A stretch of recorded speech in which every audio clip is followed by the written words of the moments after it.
नाज़िन टंडोल यार में एमपीए इमदाद पिताफ़ी के पुट समेत 16 माण्हुनि में कोरोना वायरस हुजण जी तस्दीक कई वई आहे। वधीक तफ़सील ॿुधाइण लाइ असां सां टेलीफोन लाइन ते मौजूद आहे मेरान टीवी जो रिपोर्टर नसीर शाह। जी नसीर शाह, कहिड़ा तफ़सील आहिनि तव्हां वटि?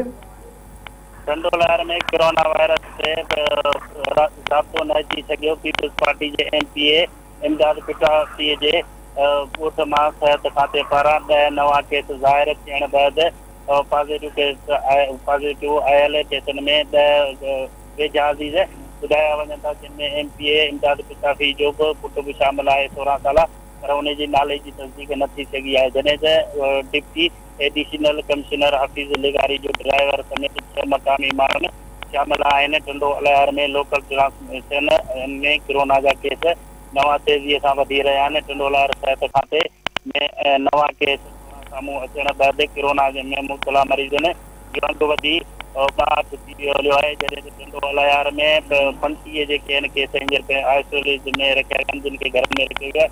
टोटल केस जेके 62 मज़ा 27 थी विया आहिनि अञा। जॾहिं त टंडोलार में कोरोना वायरस जो वधणु लॉकडाउन में नरमी सबबु ऐं माण्हू ऐं टंडोलार जा दुकानदार ऐं आवाम पारां एसओपी ते अमल न करण जे करे रोज़ानी जे बुनियाद ते तेज़ीअ सां केस वधी रहिया आहिनि ऐं जिन ते कंट्रोल हाणे थियणु ॾाढो मुश्किल आहे।